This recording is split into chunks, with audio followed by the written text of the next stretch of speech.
Em nome de Jesus e sempre suplicando que o seu Espírito Santo esteja entre nós, nós iniciamos esse momento de reflexão, especialmente baseado em 1 Reis 19. Esse é o fundamento. 1 Reis 19, aquela história de Elias, que logo queremos comentar um pouco mais.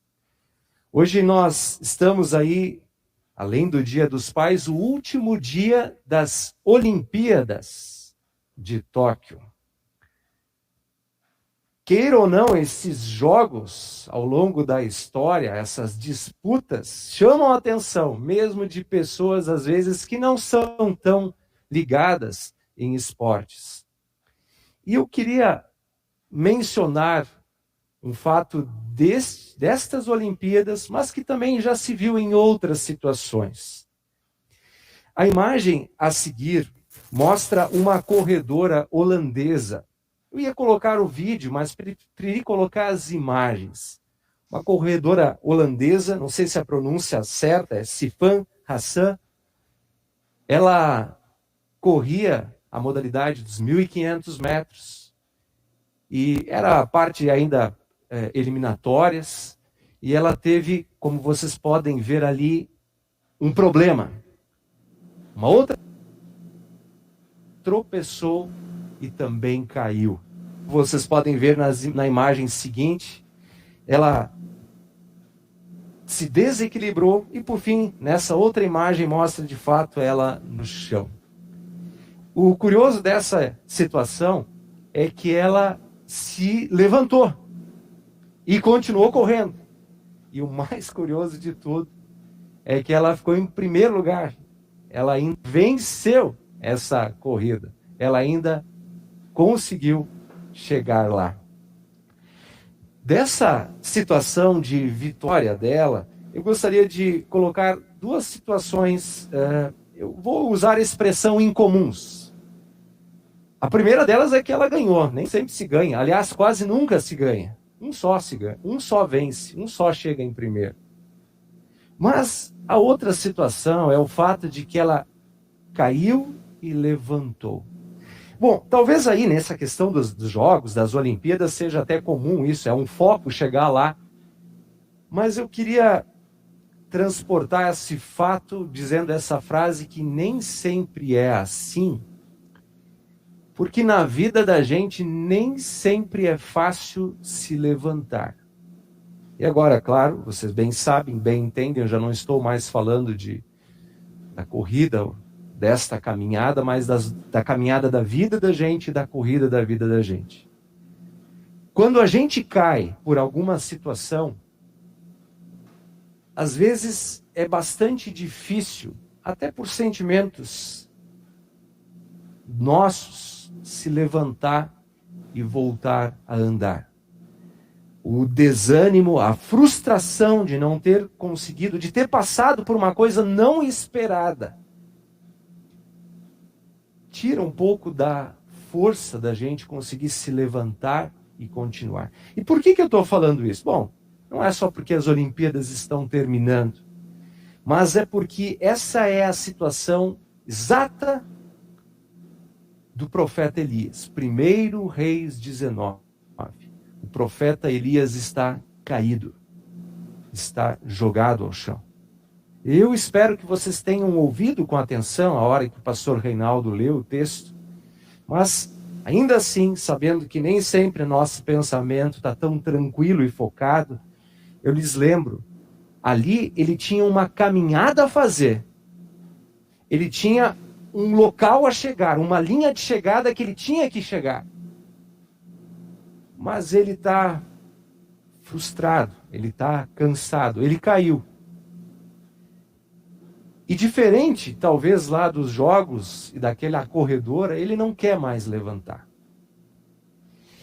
E eu acho que a gente pode se identificar em alguns momentos com aquela corredora, mas em muitos momentos nós também nos identificamos com Elias. E eu acho que, na maioria das vezes, nos identificamos com ele. É um momento em que às vezes parece tão difícil as coisas, em que o peso é maior, os problemas são maiores. E especialmente o que Elias sentiu, que parecia que não valia a pena. Isso às vezes nos acompanha. Essa situação, esse sentimento de Elias, é bem descrito no versículo 4, que eu coloco para vocês visualizarem esse versículo.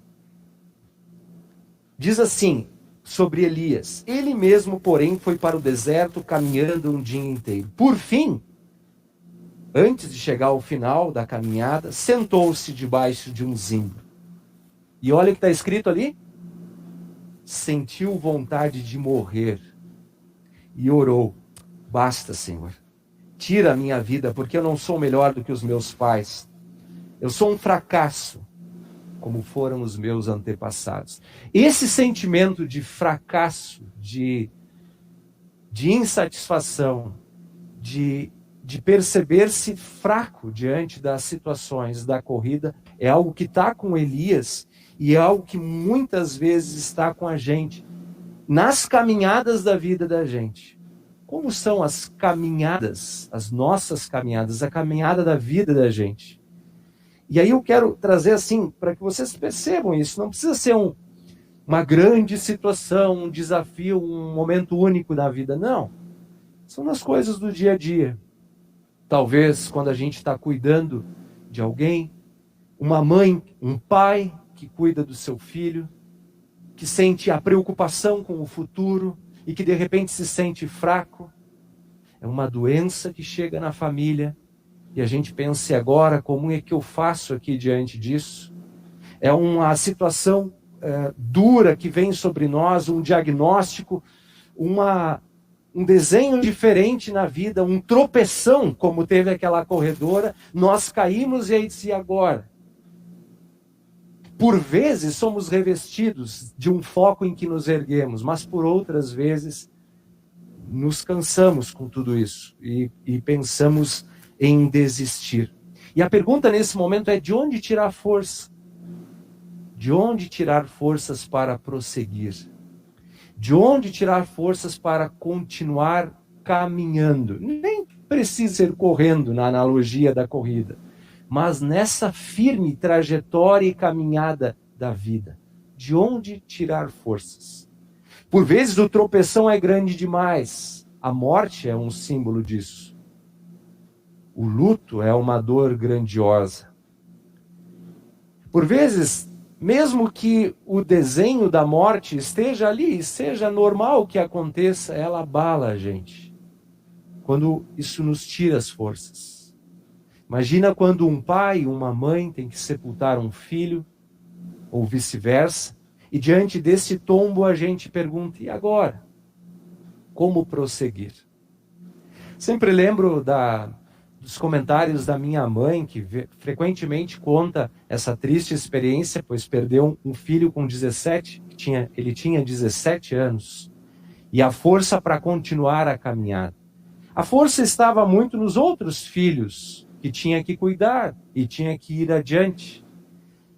Às vezes é mais difícil nesse sentido quando um pai e uma mãe sepultam um filho. Esses dias o pastor Reinaldo contou essa experiência. Há pouco faleceu o irmão dele, Adelar, inclusive é o irmão caçula, e diz ele: olha, a cena mais difícil foi ver meu pai despedindo-se do filho. E ali está uma imagem de alguém que já criou os filhos e diz: e agora, por que continuar? Mas enquanto não chegarmos na nossa hora derradeira, a corrida, a caminhada continua, por algum motivo que só Deus sabe. E ainda é hora de sorrir, de caminhar, de testemunhar, de viver a vida. Apesar das dores das quedas, nós continuamos. E é por isso que Jesus diz, na palavra bíblica, ao Apocalipse, no livro de Apocalipse, a palavra escrita por João: ser fiel até a morte. O que significa isso? Continua, levanta, ergue-se. Mas como encontrar forças? Olhar para 1 Reis 19 nos dá algum sentido e alguma resposta. Como nós lembramos, Elias está jogado no chão. Ele não quer mais. Tira a minha vida. depressão, insatisfação, dor. E então há uma promessa que se cumpre. Deus nunca abandona os seus. Os anjos do Senhor, diz Salmo 34, acampam-se ao redor daqueles que confiam em Deus. Isso a gente pode lembrar nas horas em que estamos com dificuldades, nos sentimos sozinhos. E na história de Elias, um anjo é enviado, leva pão e água, e toca, cutuca, levanta, diz ele a Elias. Levanta, Elias. Ergue-te, Elias.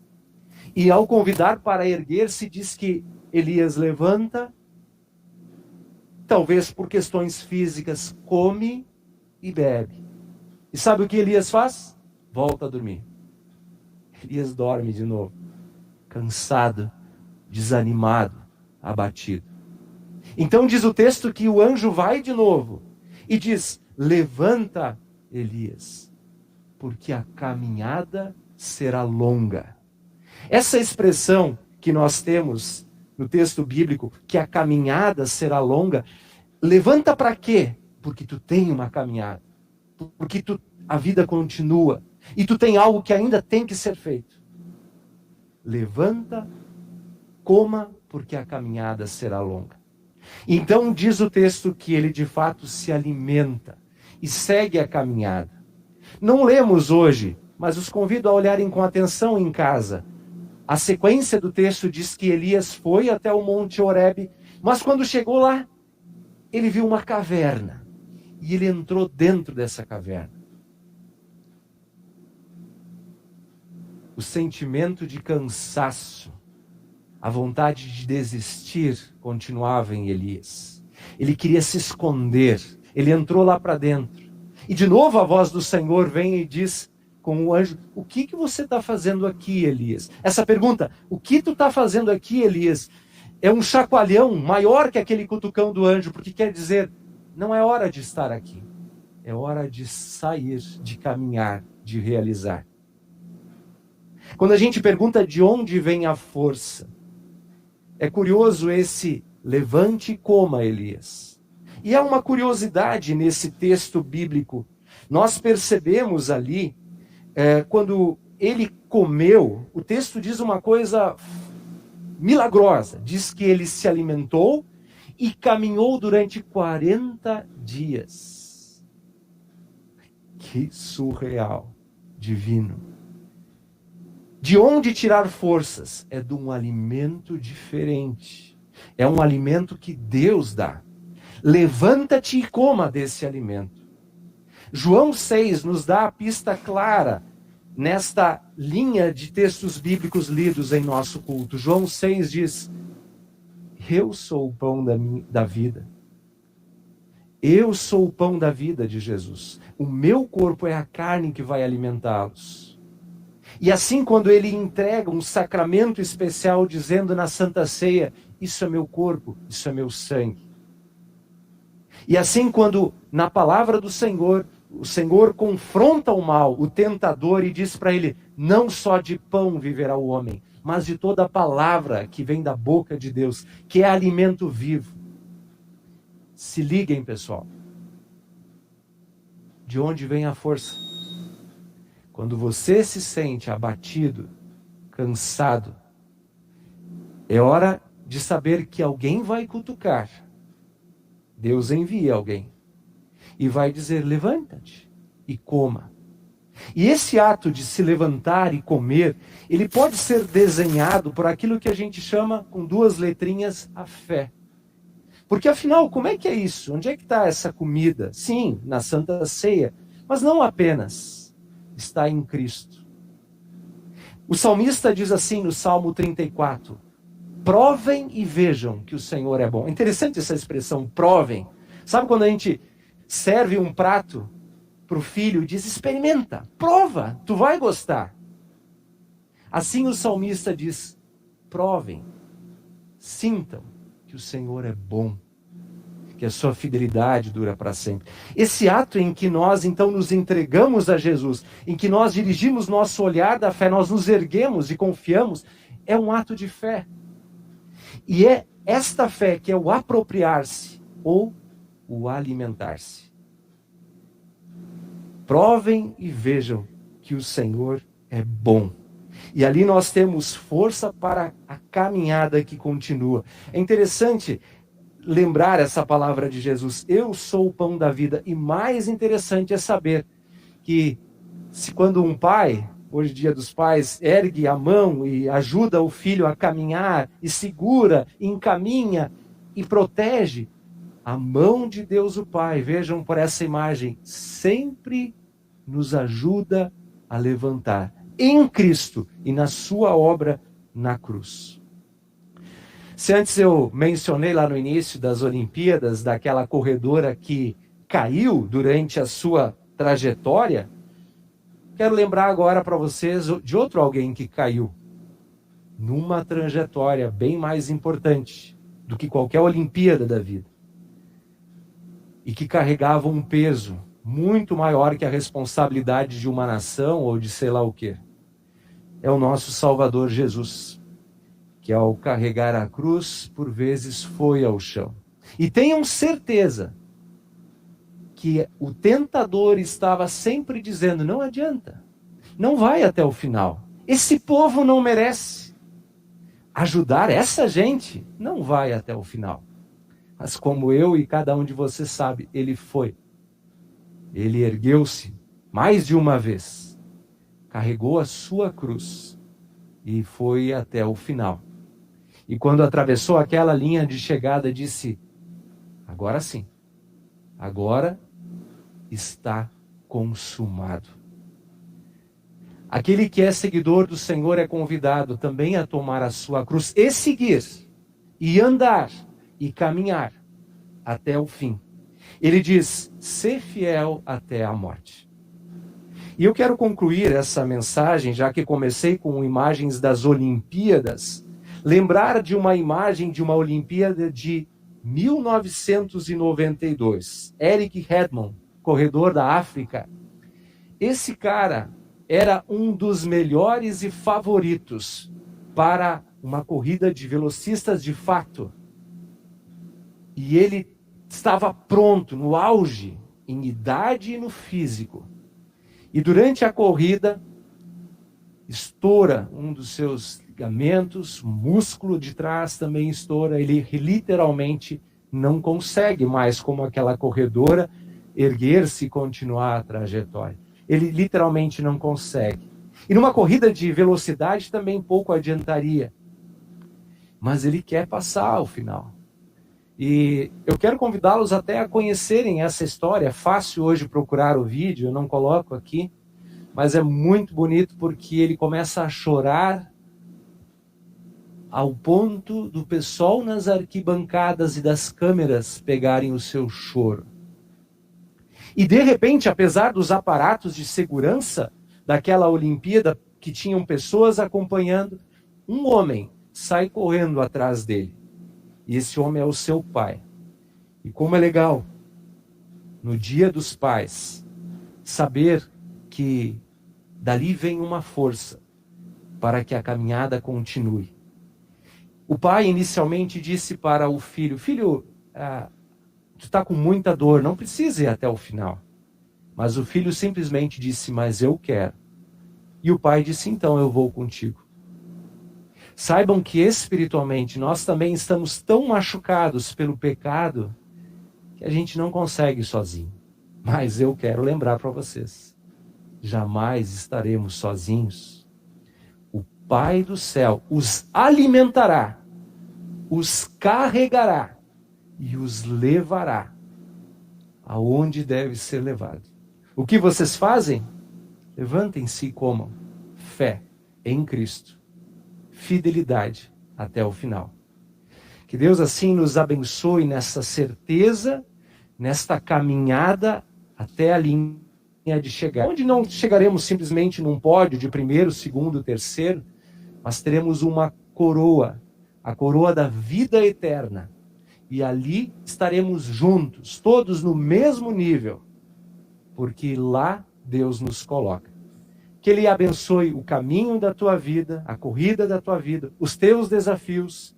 seja cuidar de um filho, seja cuidar de uma mãe, de um pai, seja enfrentar uma doença, o que for, seja a velhice, seja o cansaço, seja o medo do futuro, continue em Cristo a tua corrida, certo de que esta coroa da vida nos espera. Amém.